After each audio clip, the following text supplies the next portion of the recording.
ದೇಶದ ಬೆನ್ನೆಲುಬು ರೈತ ಸಮುದಾಯ ಮತ್ತೊಮ್ಮೆ ಸಿಡಿದೆದ್ದಿದೆ. ವಿವಿಧ ಬೇಡಿಕೆಗಳನ್ನು ಈಡೇರಿಸುವಂತೆ ಒತ್ತಾಯಿಸಿ ಹಮ್ಮಿಕೊಂಡಿರುವಂತಹ ದೆಹಲಿ ಚಲೋ ಪ್ರತಿಭಟನೆ 7ನೇ ದಿನ ಪ್ರವೇಶ ಮಾಡಿದೆ. ಸದ್ಯ ಹರಿಯಾಣದ ಶಂಭುಗಡಿಯಲ್ಲಿ ಸಾವಿರಾರು ರೈತರನ್ನ ತಡೆಯಲಾಗಿದೆ. ಭಾನುವಾರ ರೈತ ಪ್ರತಿನಿಧಿಗಳೊಂದಿಗೆ ಕೇಂದ್ರ ಸರ್ಕಾರ ನಡೆಸಿದಂತ 4ನೇ ಸುತ್ತಿನ ಮಾತುಕತೆ ಕೂಡ ಮುರಿದು ಬಿದ್ದಿದೆ. ಹೀಗಾಗಿ ತಾತ್ಕಾಲಿಕವಾಗಿ ಹೋರಾಟ ಕೈಬಿಟ್ಟಿದ್ದ ರೈತರು ಮತ್ತೆ ನಾಳೆಯಿಂದ ದೆಹಲಿ ಚಲೋ ಮುಂದುವರಿಸಲಿದ್ದಾರೆ.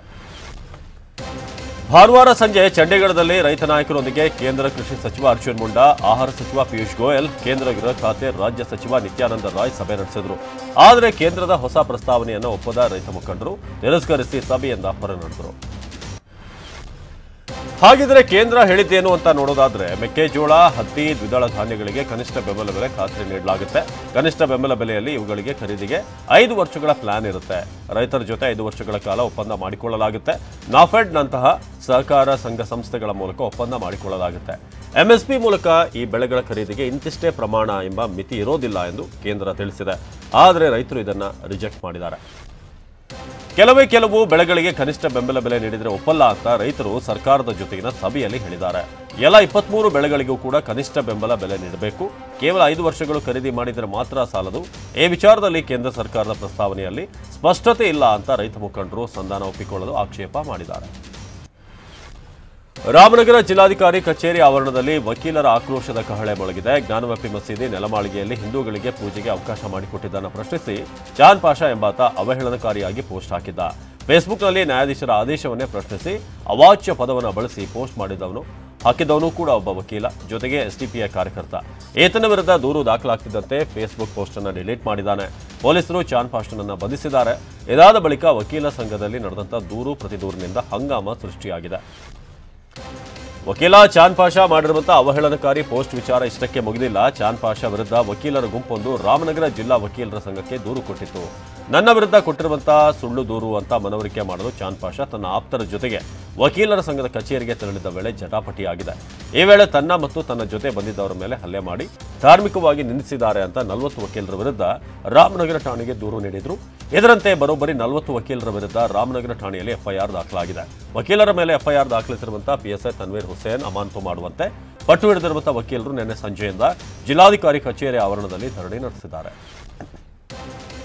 ವಕೀಲರು ಪ್ರತಿಭಟನೆ ನಡೆಸಿದಂತಹ ಸ್ಥಳಕ್ಕೆ ಜಿಲ್ಲಾಧಿಕಾರಿ ಅವಿನಾಶ್ ಮೆನನ್, ರಾಜೇಂದ್ರನ್ ಹಾಗೂ ಪೊಲೀಸ್ ಅಧಿಕಾರಿಗಳಿಗೂ ಕೂಡ ವಕೀಲರು ದಿಗ್ಬಂಧನ ವಿಧಿಸಿದ್ರು.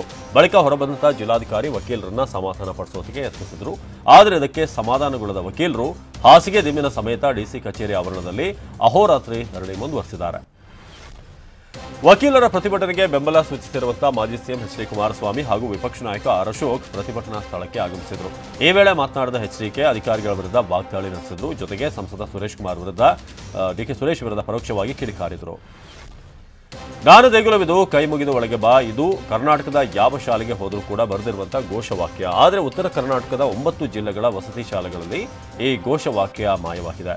ಜ್ಞಾನ ದೇಗುಲವಿದು ಕೈ ಮುಗಿದು ಒಳಗೆ ಬಾ ಎಂಬುದು ರಾಷ್ಟ್ರಕವಿ ಕುವೆಂಪು ಅವರು ರಚಿಸಿದಂತಹ ಭಾವಗೀತೆಯ ಸಾಲುಗಳಲ್ಲ, ಬದಲಾಗಿ ಬಾಗಿಲೊಳು ಕೈ ಮುಗಿದು ಒಳಗೆ ಬಾ ಯಾತ್ರಿಕನೇ ಎಂಬ ಭಾವಗೀತೆಯಿಂದ ಪ್ರೇರಣೆ ಪಡೆದಂತಹ ಸಾಲುಗಳು.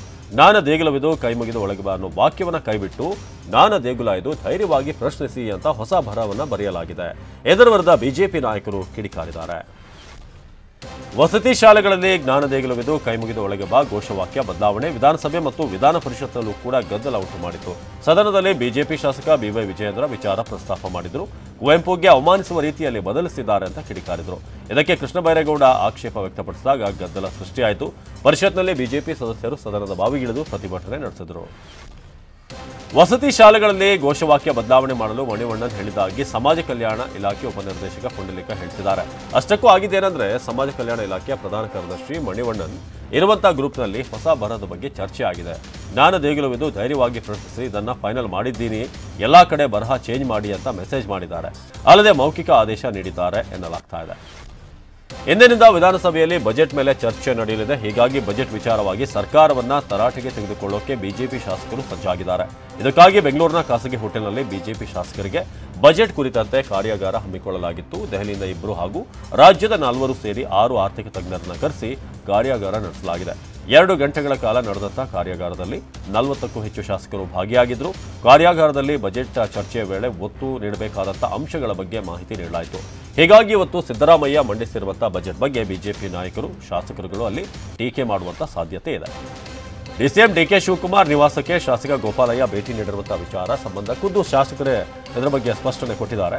ಈ ಬಗ್ಗೆ ಮಾಧ್ಯಮ ಪ್ರಕಟಣೆ ಹೊರಡಿಸಿರುವಂತಹ ಗೋಪಾಲಯ್ಯ, ನನ್ನ ಪುತ್ರನ ಮದುವೆ ನಿಶ್ಚಿತಾರ್ಥಕ್ಕೆ ಆಹ್ವಾನಿಸಲು ಹೋಗಿದ್ದೆ. ಭೇಟಿ ವೇಳೆ ಯಾವುದೇ ರಾಜಕೀಯ ಮಾತುಕತೆ ನಡೆಸಿಲ್ಲ. ಎಲ್ಲ ಪಕ್ಷದ ನಾಯಕರನ್ನು ಕೂಡ ನಾನು ಭೇಟಿಯಾಗಿ ಆಹ್ವಾನಿಸಿದ್ದೇನೆ. ನಾನು ಬಿಜೆಪಿ ಶಾಸಕನಾಗಿ ಆಯ್ಕೆಯಾಗಿದ್ದು ಬಿಜೆಪಿಯಲ್ಲೇ ಇದ್ದೇನೆ. ನಾನು ಯಾವುದೇ ರೀತಿಯ ಪಕ್ಷ ವಿರೋಧಿ ಚಟುವಟಿಕೆ ಮಾಡೋದಿಲ್ಲ. ನನ್ನ ಹಾಗೂ ಡಿಸಿಎಂ ಭೇಟಿಗೆ ಬೇರೆ ರೀತಿಯಾದಂಥ ಅರ್ಥವನ್ನು ಕಲ್ಪಿಸೋದು ಬೇಡ ಅಂತ ಹೇಳಿದ್ದಾರೆ. ಆದಾಯ ಮೀರಿದ ಆಸ್ತಿ ಗಳಿಕೆ ಪ್ರಕರಣದಲ್ಲಿ ಜೈಲು ಶಿಕ್ಷೆಗೆ ಗುರಿಯಾಗಿದ್ದ ತಮಿಳುನಾಡು ಸಿಎಂ ಜಯಲಲಿತಾ ಆಭರಣ ಕೊಂಡೊಯ್ಯುವುದಕ್ಕೆ ಬೆಂಗಳೂರಿನ ವಿಶೇಷ ಕೋರ್ಟ್ ಸೂಚನೆ ನೀಡಿದೆ. ಜಯಲಲಿತಾರ ವಿಚಾರಣೆ ಬೆಂಗಳೂರಿನಲ್ಲಿ ನಡೆದಿದ್ದರಿಂದ ವಶಕ್ಕೆ ಪಡೆದಿದ್ದ ಆಭರಣ, ಸೀರೆ ಮತ್ತಿತರ ವಸ್ತುಗಳು ಬೆಂಗಳೂರಿನ ಕೋರ್ಟ್ನ ಸುಪರ್ದಿಯಲ್ಲೇ ಇದ್ವು. ಇದೀಗ ಆಭರಣಗಳನ್ನು ತಮಿಳುನಾಡು ಸರ್ಕಾರಕ್ಕೆ ಹಿಂತಿರುಗಿಸುವುದಕ್ಕೆ ಕೋರ್ಟ್ ನಿರ್ಧಾರ ಮಾಡಿದೆ.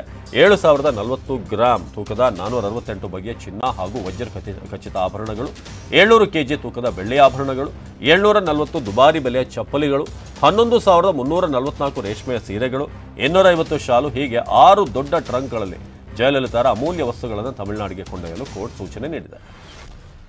ಭಾವೈಕ್ಯತೆಯ ದಿನಾಚರಣೆ ವಿಚಾರಕ್ಕೆ ಗದಗದ 2 ಮಠಗಳ ಮಧ್ಯೆ ಸಂಘರ್ಷ ಶುರುವಾಗಿದೆ. ಭಾವೈಕ್ಯತೆ ದಿನ ಆಚರಿಸಿದರೆ ಭಕ್ತರಿಂದ ಕರಾಳ ದಿನಾಚರಣೆ ವಿಚಾರವಾಗಿ ಪ್ರತಿಕ್ರಿಯೆ ನೀಡಿದಂಥ ತೋಂಟದಾರ್ಯ ಮಠದ ಸಿದ್ದರಾಮ ಶ್ರೀಗಳು, ಅವರ ಕರಾಳ ದಿನಾಚರಣೆಗೆ ನಾವು ಏನೂ ಮಾಡೋಕ್ಕಾಗಲ್ಲ, ನಮಗೆ ರಕ್ಷಣೆ ಬೇಕು ಅಂತ ಅಧಿಕಾರಿಗಳಿಗೆ ಮನವಿ ಮಾಡಿದ್ದೇವೆ. ಕರಾಳ ದಿನಾಚರಣೆ ಮಾಡುವವರಿಗೆ ಸರ್ಕಾರ ಪ್ರತಿಬಂಧ ಹೇರಬೇಕು. ಭಾವೈಕ್ಯತೆ ದಿನಾಚರಣೆ ಮಾಡುವುದು ಸರ್ಕಾರ ತಪ್ಪು ಅಂದರೆ ಕೈಬಿಡ್ತೇವೆ ಅಂತ ಹೇಳಿದ್ದಾರೆ. ಲಿಂಗಾಯತ ಪ್ರತ್ಯೇಕ ಧರ್ಮದ ಹೋರಾಟದಲ್ಲಿದ್ದಂಥ ಸಿದ್ದಲಿಂಗ ಶ್ರೀಗಳಿಗೆ ಭಾವೈಕ್ಯತೆಯ ಪದ ಬಳಕೆ ಬೇಡ ಅಂತ ದಿಂಗಾಲೇಶ್ವರ ಶ್ರೀಗಳು ಹೇಳಿದ್ದಾರೆ. ಮಂಗಳೂರಿನಲ್ಲಿ ಶಿಕ್ಷಕಿಯಿಂದ ಶ್ರೀರಾಮನ ಬಗ್ಗೆ ಅವಹೇಳನ ಆರೋಪಕ್ಕೆ ಸಂಬಂಧಪಟ್ಟಂತೆ ಕ್ಷೇತ್ರ ಶಿಕ್ಷಣಾಧಿಕಾರಿ ಹಾಗೂ ಡಿಡಿಪಿಐ ವರದಿ ಮೇಲೆ ತನಿಖೆ ಮುಂದುವರೆಸಿದೆ. ಜರೋಸಾ ಶಾಲೆಯ ಮಕ್ಕಳು ಹಾಗೂ ಪೋಷಕರ ಹೇಳಿಕೆಯನ್ನು ಆಧರಿಸಿ ತನಿಖೆ ನಡೆಸಲಾಗ್ತಾ ಇದೆ. 7ನೇ ತರಗತಿಯ ಹಿಂದೂ ಮುಸ್ಲಿಂ ಕ್ರೈಸ್ತ ಮಕ್ಕಳು ಹಾಗೂ ಪೋಷಕರ ಲಿಖಿತ ಹೇಳಿಕೆಗಳನ್ನು ಶಿಕ್ಷಣಾಧಿಕಾರಿಗಳು ಅಲ್ಲಿ ದಾಖಲಿಸಿದ್ದಾರೆ. ಶಾಲಾ ಶಿಕ್ಷಣ ಇಲಾಖೆ ಕಲಬುರಗಿ ವಿಭಾಗದ ಅಪರ ಆಯುಕ್ತರಿಂದ ತನಿಖೆ ನಡೆಸಲಾಗುತ್ತೆ. ಮಂಗಳೂರಿನಲ್ಲಿ ಶಿಕ್ಷಕಿ ವಿರುದ್ಧ ಆರೋಪ ಮಾಡಿದ್ದ ವಿದ್ಯಾರ್ಥಿನಿ ತಾಯಿಗೆ ಬೆದರಿಕೆ ಕರೆ ಮಾಡಲಾಗ್ತಿದೆ. ಅಷ್ಟೇ ಅಲ್ಲ, ವಿದ್ಯಾರ್ಥಿನಿ ತಾಯಿಯ ಫ್ಯಾಮಿಲಿ ಫೋಟೋ ವೈರಲ್ ಮಾಡಲಾಗ್ತಾ ಇದೆ.